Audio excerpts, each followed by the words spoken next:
گرامی داشتی نام نیکی بابا جان غفورов مکتب بزرگی تربیت خودآگاهی و خودشناسی تاریخی و افتخاری ملی میباشد. بنابراین ما را ضرور است که خاطره این فرزند فرزانه ملت را پاس داریم.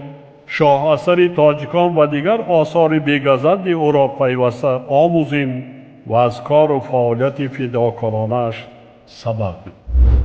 این برای نسل جوان بسیار یک نمونه عبرت است. من نسبت بابا جان غفورов یک شخص فدایی نسبت به ملت تاجیک را می‌بینم.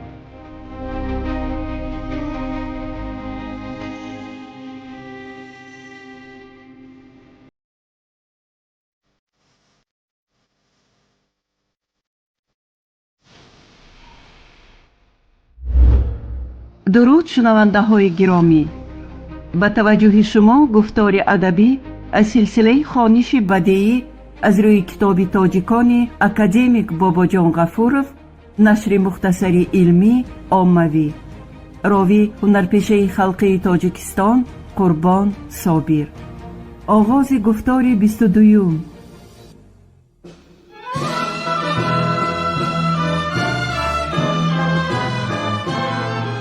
باباجان غفورov، تاجیکان.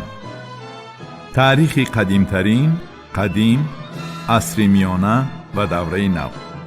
شرح و توضیح مختصر علمی و عاموی. دولت پارت.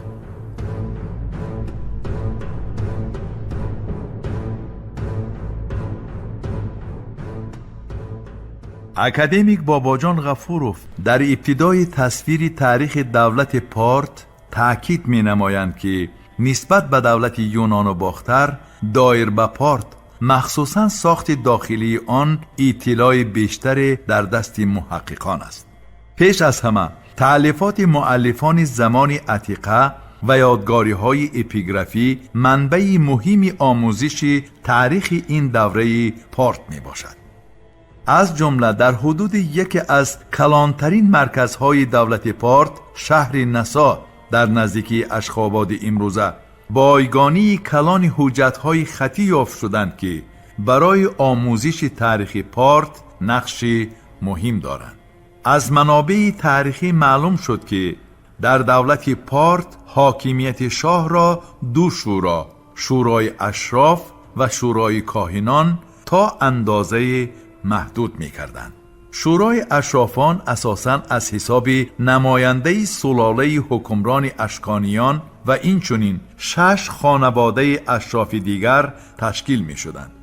همین دو شورا از بین نماینده خانواده حکمران شاه پارت را انتخاب می کردند. البته وصیت شاه محروم را نیز به انابت می گرفتند. حدود دولت پارت نهایت وسیع بود و ملک و دولتچه های زیادی را در بر می گرفت. تقسیمات مأموری دولت مرکبتر بود. دولت به ساتراپیه ها که آن را شهرپ یا نحوادار سرداری می کرد، ساتراپیه ها به واحدی نسبتاً خردی گیپرخیه ها و در نوبت خود گیپرخیه ها به ستتمه ها تقسیم می شدند. مقام مرزبان ها از ساتراپ ها بالاتر می ایستاد، زیرا به آن یک چند ساتراپی تابع بود. آموزش و تحقیق حجت های بایگانی شهری نیسای کهنه از طرف ام دیاکنف و لیفشیت دایر به ساختار مأموری پارت شمال و شرقی معلومات ارزشمند را منظور نمود. معلوم شد که واحد خردترین مأموری دیه بوده است که آن را دیسپت راهبری میکرد و او به ساتراپ تابع بود. از این حجتها درباره ساتراپ کافی زاد که سالهای 20 عصر دو پیش از میلاد حاکم بوده است. تیریدات سردار دسته نظامیان سواره، نامهای چند خزینداران و اسپک ساسان هم معلومات به دست آمد. همزمان از حجتهای نیسا معلوم شد که به جمع آوری خراج و انداز و محصولات یک گروه عملداران مشغول بودند. از جمله برای کشاندن شراب به انبار شاه که مدوستان نام داشت عملداران متصدی بودند که عنوانهای شرابکش، مهردار، کاتب، محاسب، دسترخوانچی داشتند. موغها نیز طبقه با امتیاز بودند و سپاسک نام موغ نامبر شده است که عنوان اتورشپت، آمیری آتش داشته است. عملداران محلی وظیفه‌دار بودند که از مردم هرچی بیشتر خراج و انداز ستانند و اهالی را مطیع نگاه دارند. حجت‌های بایگانی نسا خبر می‌دهد که در حدود زمین‌های حاصلخیز جنوبی ترکمنستان امروزه کشاورزی خیلی رشد یافته ملک‌های وجود داشتند که از تاکزارها عبارت بودند. چند نمودی مالکیت به زمین موجود بوده است که وابسته به آن از زمین انداز ستانیده میشد. غیر از این انداز مخصوص نیز بود که به شکل مال یا پول نقد برای خاموش نشدن آتش مقدس گرفته میشد. هنگام حفریات باستانشناسی از قلعه مهردادکیرد دیمنه نسای کهنه انبارهای بزرگی شرابداری شاه یافت شدند. هنگام حفریات باستانشناسی از قلعه مهردادکیرد دیمنه نسای کهنه انبارهای بزرگی شرابداری شاه یافت شدند. درآمد و برآمد شراب پیوسته در سفالپاره های مخصوص و یا در بدن خم شراب به قید گرفته می شد. در این حجت ها مقدار شراب، نام تاکزار و صاحب ملک، عنوان شرابکش، سنه آوردن شراب، نوع آن و عباره های ترش شدگی به خم دیگر ریخته شدگی نوشته می شدند. چون این طرز کار مدت 70 سال ادامه داشته است. غیر از این در بین حجت ها حسابات عمومی، رویخط ها و برای شرابگیری درخواست ها نیز یافت شدند. در اول اساساً شهرهای پارت غربی صنعت شهرسازی، فرهنگ شهرداری، حدود و ساختار اداره کنی آنها به طور مفصل آموخته شده بودند. پس از وسعت یافتن باستانشناسی شوروی، شهر و دهه های پارت شمال و شرقی نیز مورد آموزش قرار گرفتند. از جمله در دو دیمنه همشفت نسا که در قریبی اشخاباد واقع است چندین سال حفریات گذرانیده شد و معلوم شد که دیمنه نسای کهنه ممنوعگاه شاه و نسای نو باقی مانده شهر پارت بوده است. نسای کهنه از قصرهای پادشاه، عمارتهای خواجگی، عبادتگاه‌ها، بینای سربازان و منزل اشرافان عبارت می باشد. طرح خود قلعه 5 گوشه است و اطرافش را دیواری مستحکم احاطه کرده است که قفسی پایه آن به 9 متر می رسد. در گوشه جنوبی گلدسته عظیمی بود که وسعت بالای آن 35 بر 35 متر بود. خود همین گلدسته استحکام مکمل یکی از قسمهای اساسی مدافعوی قلعه می باشد. دیوار و برجها از پاخسه و خشت خام می باشند. تخمین می کنند که به قلعه فقط به یک راه روی دراز مایل پندوس که تک تک دیوار قلعه طول می کشید در آمدن ممکن بود. در مرکز قلعه تالار نهایت بزرگی 4 کنجه با مساحتی 400 متر مربع، در بین آن 4 ستون خشتی که هر یک آن از 4 نیم ستون ساخته شده است جای گرفتند. قبط دوم دیوار تالار نیز مثل قبط اول از نیم ستونها عبارت بوده، با رنگ سرخ بلند انداوه و با نقش و نگار بسیار زرحلکاری شده است. فرش تالار گجی، سقفش تختگین و در مابین روزنه دارد. البته مهمترین بازیافت این موضع این بایگانی نسا می باشد. این بایگانی امکان داد که نه تنها دایر به ترتیبات مأموری و اندازگیری، این چنین دایر به مدنیت معنوی شمال و شرق پارت نیز معلومات خوب به دست آید. این حجت ها با خط آرامی نوشته شدند و این خط هنوز در دیوان هخامنشی ها استفاده می شد. در دولت پارت دینهای گوناگون زردشتی، یهودی، یونانی و نصرانی وجود داشت. اما دینی اساسی زردشتیه بود و در حجتهای نسا نامی بیشتر از 200 اشخاص زردشتی آورده شده است. طبق این حجتها تقویم پارتی از سال 247 پیش از میلاد آغاز می شود و سنه ها در آن موافق تقویم زردشتی و با تلفظ پارتی می باشند. سال از 365 روز، 12 ماه، هر یک 30 روزی عبارت بوده، به آن باز 5 روز علاوه می شد.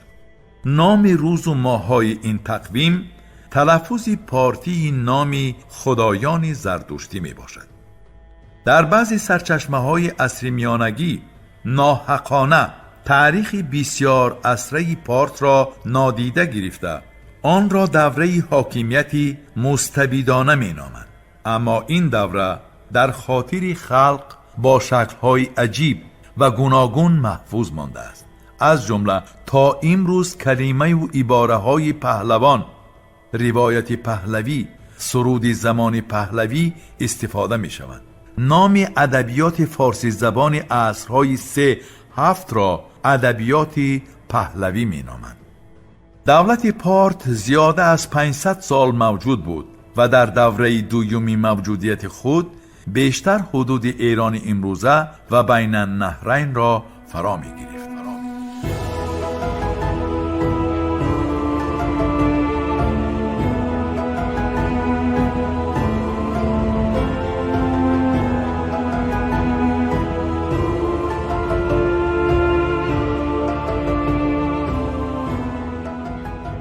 دیگر ناحیه‌های آسیای میانه.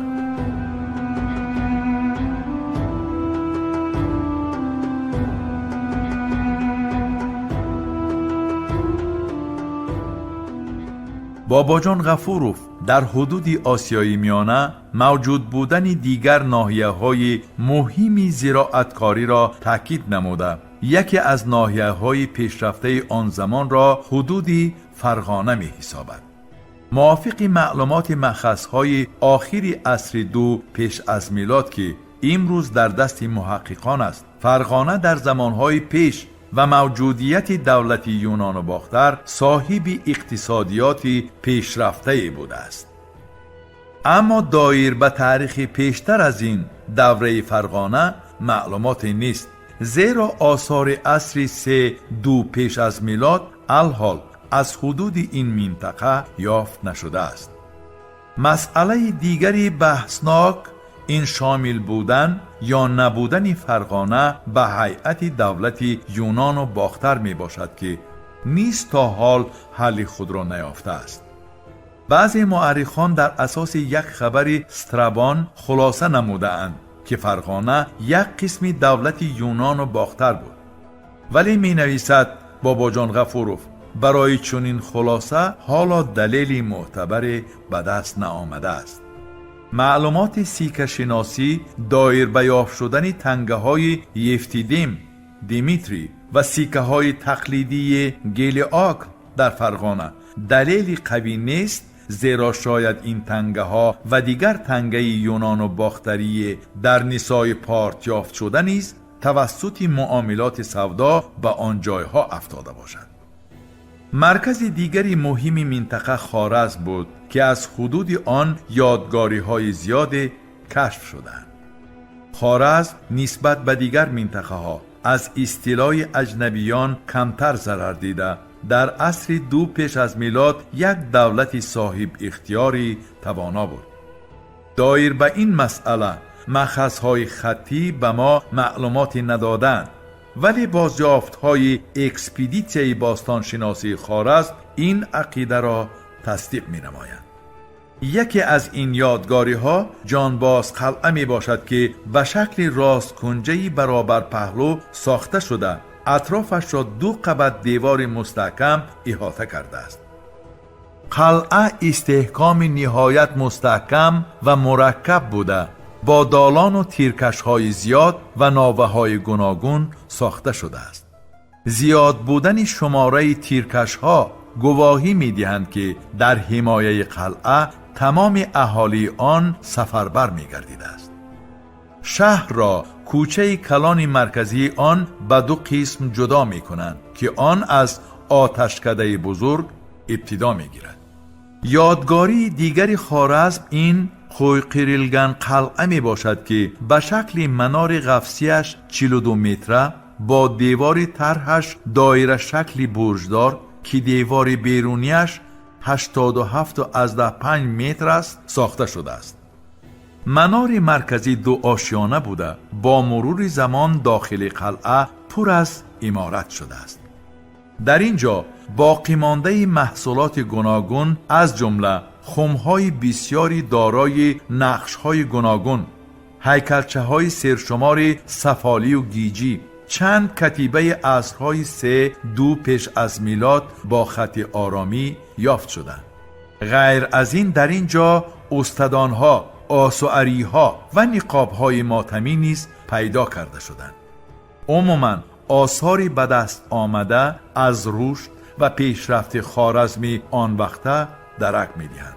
محض با تأثیر مدنیت پیشرفته خوارزم، قبیله های کوچی اطراف ارل و حوزه بین دریاهای امو و سیر آهسته آهسته به حیات مقیمی گذشتند. در نتیجه قبیله های صحرایی سکایی ها در ناحیه های ساحلی راست دریای سیر، دشت های جنوبی قزاقستان امروزه، شمال قرقیزستان امروزه، قسماً در ناحیه های داخلی و بیشتر در کناره های وادی فرغانه و پامیری شرقی مسکن گرفتند.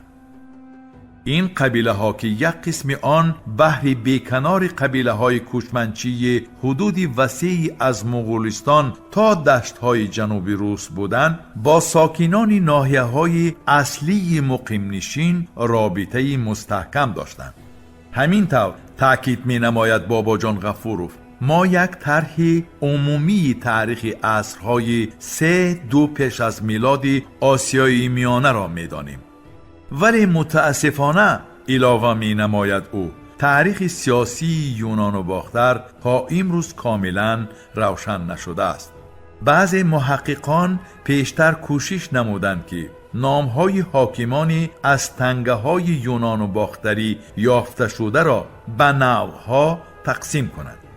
در زمینه تنگه های زیادی به دست آورده باستانشناسان یک گروه عالمان از جمله تر به هیچ دلیل بین اشخاص تاریخی رابطه و رشته های خویش و اقربایی کشیده از روی رسم تنگه ها آنها را به هم نزدیک می کنند که این باعثی به میان آمدن منظره از حقیقت دوری تاریخ یونان و باختر می گردد. مقصد با این اندیشه پس زدن اهمیت اثرهای این محقق نیست، ولی همین را باید دانست که حدی هست و از آن حد گذشتن تاریخ شناس ممکن نیست. زیرا اگر وی از این حد گذرد نه اینکه تاریخ شناس بلکه قصه پرداز می شود. مسئله دیگری نیز هست که مورد بحث گردیده است. در ادبیات کشورهای غربی تأثیر فرهنگ ایلین و یونانی را به آسیای میانه از بودش زیادتر تصویر نموده. برخی عالمان ادعا می کنند که انکشاف اجتماعی و اقتصادی آسیای میانه محض بعد استیلای یونان و مقدونی ها مشاهده می شود و در نتیجه تأثیر بیواسطه فرهنگ یونانی ساختمان شهرها و استحکامها به وقوع آمده است. اکادمیک بابا جان غفوروف آگاه می نمایند که چنین موقع گیری عالمان کشورهای غربی در اثرهای دانشمندان شوروی از جمله اثرهای پیشینه او نیز زیر تنقید سخت گرفته شدند.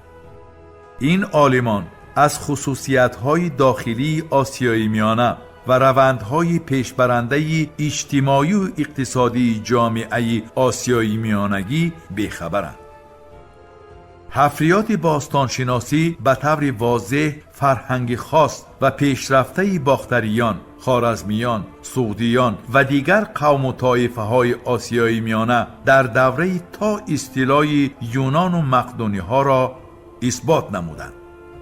گروهی دیگری چنین عالمان باشند. کنسپسیای بورژوازی اساس علمی نداشته محققان غربی را تنقید نموده درجه مهمیت و رابطه مفید اجتماعی و اقتصادی و فرهنگی عالم یونانی و ایلینی و آسیای میانه را کاملا نادیده میگیرند و در این منطقه موجود بودن باششگاه‌های کلان یونانی را رد میکنند.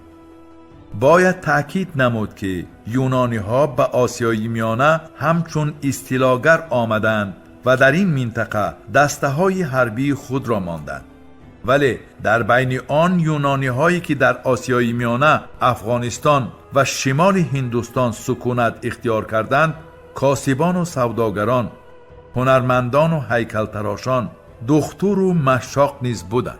در نتیجه رابطه دو فرهنگ محلی و یونانی و ایلینی، روند انکشاف جامعه به تکان جدی دچار آمد. البته این تأثیر در بنیاد شهرها و فرهنگ شهرداری نیز مشاهده می گردد. تأثیر مدنیت یونانی و فرهنگ محلی هم در فرهنگ معنوی و هم مادی نیز مشاهده می گردد. مثلا خط یونانی بعد اصطلاح یونان و مقدونی ها مدت 1000 سال در باختر نوعی اساسی خط بود. در صنعت معماری، هیکلتراشی، زرگری و دیگر ساحه ها تأثیر دو طرفه فرهنگ ایلینی و هم فرهنگ محلی به نظر می رسد. محض به همدیگر تأثیر رسانی دو فرهنگ باعث رشد جامعه منطقه در عصرهای بعده گردید. در این روند فرهنگ محلی آسیای میانگی نه تنها عضو کامل حقوق فرهنگ نوی پیشرفته، بلکه عنصری اساسی پیشبرنده بود. زبان یونانی های ساکن شده تدریجاً با زبان های محلی آمیخته شد. فرهنگ آنها نیز خصوصیت آمیخته را پیدا نمود. روابط بین المللی، حرکت آدمان در نتیجه سودا، مهاجرت باعث وسیع‌تر انتشار یافتن بهترین کامیابی های فرهنگ معنوی و مادی آسیای میانه به کشورهای غربی گردید. از این رو فرهنگ ایلینی محصول زحمت بسیار خلقها، ایلینها ساکنان شرق نزدیک و میانه، خلقهای آسیای میانه و هندوستان می باشد. به عقیده بعضی محققان از جمله ترن، یونان و باختر قسم عالم ایلینی و یکی از دولت‌های ایلینی می باشد. اگه نرین باشد مقابل ترن برآمده، تاریخ این دولت را تاریخ هندو یونانی می نامد. این عقیده ها کاملا از حقیقت دور می باشند، زیرا سرچشمه تاریخ دولت یونان و باختر در آسیای میانه است. این دولت در همین جا پیدا شد و قوت گرفت. به زعم آن محض عنصرهای باختری و ایلینی آن قوه را به میان آوردند که هندوستان را تسخیر نمود. از اینجا یونان و باختر پیش از همه آسیای میانه و افغانستان است.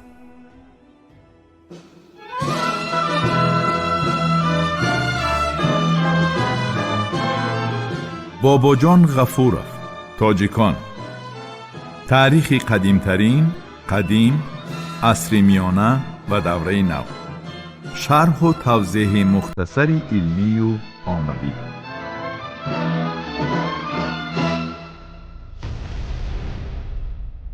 شنونده های گرامی، شما گفتار ادبی را از سلسله خوانش بدیعی از روی کتاب تاجیکان اکادمیک باباجان غفورов، نشر مختصری علمی عاموی را در قرائت هنرپیشه خلقی تاجیکستان قربان صابر شنیدید. محرر سیدزاده عابدجان، کارگردان عبدالمنان رحمان. این گفتار سال 2024 ثبت شده است. انجام گفتار 22. آموزش کتاب تاجیکان جوانان ما را هشدار می دهد که نیاگان فرزانه ما در مسیر تاریخ چی جایگاه مقدس داشتند. کتاب تاجیکان احساس خودشناسی ملی و زیرکی سیاسی را در دل و ذهن جوانان ما تحکیم می بخشد.